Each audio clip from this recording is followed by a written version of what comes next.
Bonjour à toutes et à tous et bienvenue à tous les fans de football et notamment aux fans du Real Madrid comme moi qui vont être concernés par les actualités dont on va traiter dans cette vidéo et notamment deux informations qui vont se concrétiser dans les prochaines heures, prochains jours, voire carrément prochaines semaines pour le Real Madrid. On a par exemple dans un premier temps le retour quasi officiel de Nico Paz. Les plus anciens d'entre vous et ceux qui me connaissent depuis plus longtemps, vous savez très bien que je suis un fan inconditionnel de Nico Paz depuis l'époque où je jouais au Castilla, ses premières apparitions en équipe première, depuis son premier but aussi contre Naples qui m'avait fait en tout cas lever de mon canapé que je trouvais impressionnant, mais en tout cas un joueur qui avait un très fort potentiel. Je vous avais fait une vidéo en novembre ou décembre 2024 pour vous dire qu'il faisait partie des potentiels recrues pour revenir dès le prochain mercato, et donc du coup après Alexander-Arnold et Huijsen, ça fait une troisième recrue sur laquelle j'avais raison, donc forcément ça fait plaisir. Et donc voir Nico Paz revenir, ça va nous permettre un petit peu d'analyser et de faire le bilan de sa saison à Como. De l'autre côté, voir si il peut rentrer dans la rotation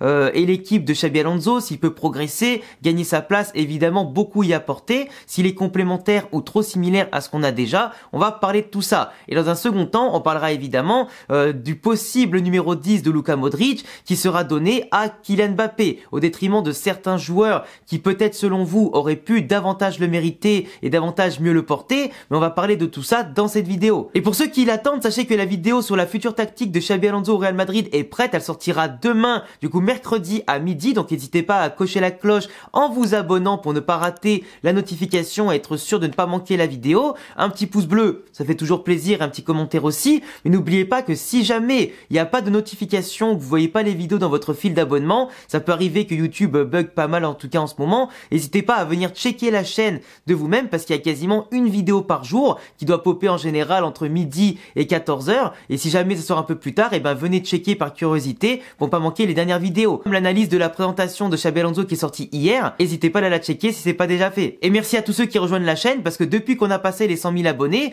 vous êtes déjà plus de 3 000 à nous avoir rejoints ce mois-ci. Donc merci à tous. Surtout que les plus attentifs d'entre vous ont vu qu'on avait reçu le trophée YouTube de la chaîne foot, donc forcément c'est une étape de plus de passer. On espère maintenant foncer aux 200 000 abonnés. Alors pour commencer, on va parler de Nico Paz qui a réalisé une saison exceptionnelle du côté de Como avec l'équipe entraînée par Cesc Fabregas qui ont quand même fini au milieu de tableau, sachant qu'ils ont été promus la saison dernière, qu'ils ont obtenu en plus pas mal de recrues mercato entre les joueurs expérimentés, des jeunes à fort potentiel comme Diao, comme notamment Nico Paz et bien sûr d'autres joueurs qui ont contribué sur toutes les lignes et tous les plans à la belle réussite de la saison de Como, qui auraient pu même mieux faire, hein, sachant qu'ils ont des fois maîtrisé pas mal de matchs, qu'ils ont finalement perdu, fait des matchs nuls sur le fil avec un manque d'expérience et aussi de malchance assez impressionnant. Mais en tout cas, pour une première saison de Fabregas dans l'élite et avec une équipe promue, c'est absolument énorme, tu vois. Donc à voir après ce qu'ils vont faire, si on va pas être trop dépouillés ou quoi. Mais déjà Nico Paz qui revient au Real Madrid, ça va être un énorme problème pour eux déjà de base. On a quand même un jeune qui pour sa première saison dans l'élite en tant que titulaire, et notamment en Serie A dans un championnat dans lequel il a dû s'habituer dès le départ, sachant qu'avec le Real Madrid il a fait que quelques apparitions mais le reste était souvent au Castilla. Quelqu'un qui a joué un petit peu en Ligue des Champions s'impose comme étant le plus jeune joueur en tout cas à faire la diff et surtout comme le meilleur jeune joueur de la saison en Serie A. Et en plus, t'as quand même de sacrés concurrents là-bas, à ce niveau-là. Donc quelqu'un qui a fait 6 buts et 8 passes décisives, avec quelques petits pépins, mais qui a quand même permis de faire plus de 34 matchs, un truc comme ça. Mais en tout cas, quelqu'un qui a été très bon dans la distribution, très bon dans les phase progressive du jeu, dans le contrôle du jeu, qui a aussi beaucoup défendu et récupéré pas mal de ballons, qui a montré du caractère et surtout une capacité à se déplacer et combiner avec ses coéquipiers et de faire la différence entre les lignes qui est quand même assez impressionnante. Et en plus, il a pas marqué des buts ou fait des passes D contre les plus petites équipes. C'est souvent contre les meilleures équipes que le gars se mettait en évidence. Donc t'as quelqu'un qui n'a pas froid aux yeux, qui a déjà prouvé tout ce dont il est capable et qui a encore une marge de progression impressionnante. Et comme quoi, quand il est au centre d'un projet et au centre du jeu, il peut faire des ravages. Et aujourd'hui, je suis persuadé qu'il peut vraiment obtenir une place de titulaire. Évidemment, au Real Madrid, ça peut être assez difficile au début, mais à moyen long terme, il peut très bien l'obtenir. La concurrence sera rude. Il y a des joueurs à son poste tels Brahim Diaz ou encore surtout Arda Güler, mais il peut vraiment faire la différence. Et je pense que Xabi Alonso sait que pour jouer sur tous les tableaux, avoir une équipe fraîche et ensuite compétitive, c'est important d'avoir de la qualité, de la quantité pour une meilleure concurrence. Et il sait, Alonso, que le moindre feignant sur le terrain, que ce soit au pressing, dans les efforts défensifs et ce que tu veux, et ben le moindre fainéant dégagera sur le banc ou en tribune. Et que ceux qui auront le couteau entre les dents et qui seront déter à dépasser leurs fonctions et à jouer au football, et ben joueront de prime abord. C'est en tout cas tous les joueurs de Leverkusen l'ont dit, Xabi Alonso n'aime pas, entre guillemets, les petits branleurs, n'aime pas les fainéants. Ceux qui se cachent et qui trichent dans les efforts seront automatiquement sanctionnés. D'où le fait que le Real veut vraiment contrer ce qu'ils ont fait, ce qu'ils ont manqué à faire, notamment dans leur travail d'effectif cette dernière saison, c'est d'apporter un maximum de concurrence à chaque poste et à chaque ligne. Et tu verras que Alonso préférera plutôt les joueurs collectifs que les réussites individuelles qui ne fonctionnent pas, ou qui vont que dans le même sens. Enfin bref, en tout cas Nico Paz, à mon sens, est un profil quand même trop complémentaire à ce qu'on a déjà. Quand tu vois que au niveau des 6 récupérateurs ou des milieux relayeurs, t'as par exemple Valverde, Tchouaméni, Camavinga, t'as Jude Bellingham qui peut jouer un peu partout, donc lui il compte un peu partout, et t'as Ceballos. Aujourd'hui, ce qui nous manque surtout, c'est un milieu de terrain plutôt créatif, un milieu de terrain qui peut vraiment faire la diff, assurer le tempo, tel un Rodri ou pourquoi pas un Angelo Stiller. Et honnêtement, Nico Paz se rapproche trop de ce qu'on a avec Bellingham, avec Brahim, avec Arda, ou parfois des fois avec Ceballos, tu vois. Donc aujourd'hui, malheureusement, alors je pense que son profil sert surtout pour la concurrence, avoir un profil jeune que tu peux éventuellement revendre plus tard à très grand prix, mais c'est vrai que le voir aujourd'hui au Real Madrid, Nico Paz, je suis pas certain qui va pouvoir vraiment s'imposer tout de suite. Et le problème, c'est que est-ce que le Real Madrid sera patient avec lui dans la durée? Est-ce que Nico Paz sera patient aussi au Real Madrid sur la durée? Est-ce qu'il préférerait pas être dans une équipe qui lui offre vraiment du temps de jeu? Parce qu'après, le faire revenir maintenant pour le mondial des clubs, ça exclut pas qu'il peut repartir dans une autre équipe avant le début de saison prochaine. C'est ça aussi, tu vois. Parce que là, il peut apporter, dans une période où le Real Madrid a beaucoup de blessés, même s'il a le temps d'adapter ce que tu veux, il connaît quand même l'exigence du Real Madrid et il peut parfaitement rentrer dans le moule pour le mondial des clubs. Et après, si Alonso considère que il n'y a pas forcément de place pour lui, son développement toute la saison prochaine, ou pour Arda Güler, bah, l'un ou l'autre devra potentiellement partir. S'il a une place pour les deux, dans un schéma tactique qui va retravailler avec peut-être plus de milieu de terrain, etc., pourquoi pas? Mais en tout cas, Arda Güler, tout comme Nico Paz, sont pour moi des joueurs qui ont besoin de jouer, mais surtout de jouer au bon poste, c'est-à-dire derrière les attaquants et dans le cœur du jeu. Pas des mecs que tu vas mettre sur le côté, pas des mecs qui vont devoir faire des choses qui sont contre leur principe de jeu. Et aujourd'hui, c'est important que chaque joueur soit placé dans la bonne zone et qu'il puisse apporter ses qualités dans le collectif, mais dans les bonnes zones du terrain.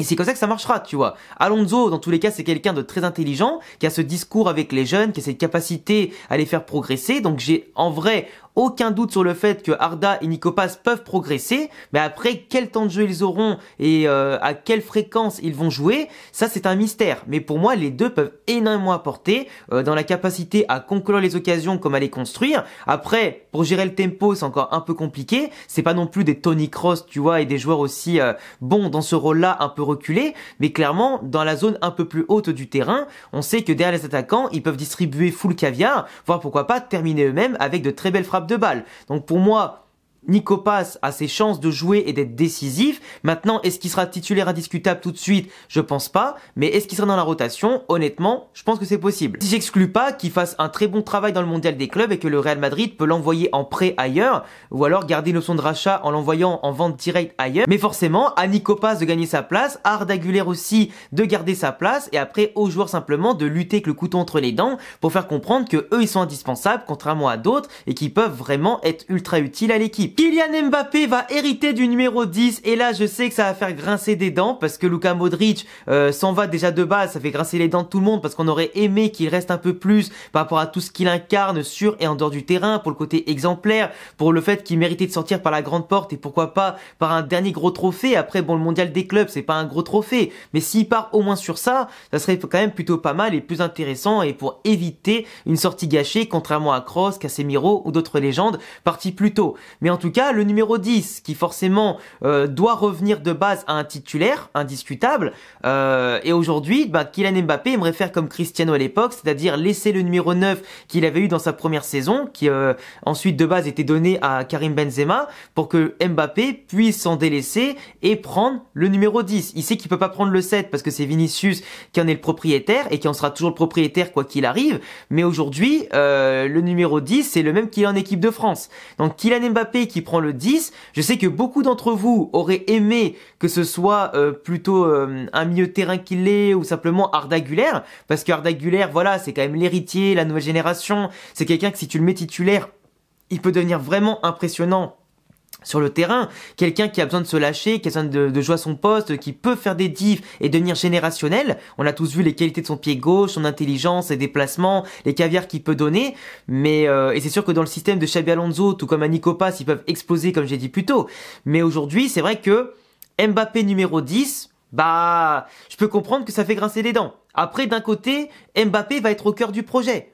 Là aujourd'hui il prend du galon, il a quand même fait une saison statistiquement extrêmement folle pour une première année. Là il peut aller chercher le mondial des clubs, il peut aller chercher la Ligue des Nations avec la France. Peut-être que certains le mettront Ballon d'Or, en tout cas en Espagne. Ils ont déjà commencé la propagande pour le rendre Ballon d'Or du côté de Madrid. Même si personnellement je ne donnerais pas, même s'il a la Ligue des Nations et la Coupe du Monde des clubs, parce que sa saison en Ligue des Champions et globalement a été quand même décevante dans le jeu, je parle. Même si sa saison 2025 a été meilleure sur la deuxième partie que la première. Pour moi c'est pas suffisant pour être Ballon d'Or, tu vois. Enfin bref, ça c'est un débat encore différent, mais ce que je veux dire c'est que là Mbappé, il faut comprendre qu'il est au cœur du projet, que c'est sur lui que le jeu va tourner, que c'est lui qui sera chargé de marquer les buts et de montrer l'exemple. De base, c'est lui une des superstars mondiales, même si Vinicius en est aussi une, tout comme Jude Bellingham, etc. Mais Jude Bellingham, il a le 5 de Zizou et il va pas le lâcher. Et aujourd'hui, le numéro 10, déjà que Valverde a récupéré le 8, finalement, le numéro 10 se jouait entre Arda et Mbappé, et personne d'autre. Et le 11 est déjà pour Rodrigo, même si honnêtement, j'aurais aimé que Arda prenne le 10, que Mbappé, à la limite, prenne le 11 si Rodrigo s'en va. Si Rodrigo bouge pas, évidemment que Rodrigo ne donne pas son numéro. Mais sachant que Rodrigo est un peu annoncé sur le départ, bien que Alonso ait confirmé qu'il compte sur Rodrigo, j'aurais préféré que Mbappé garde le 9, tant que Rodrigo est encore là, tu vois.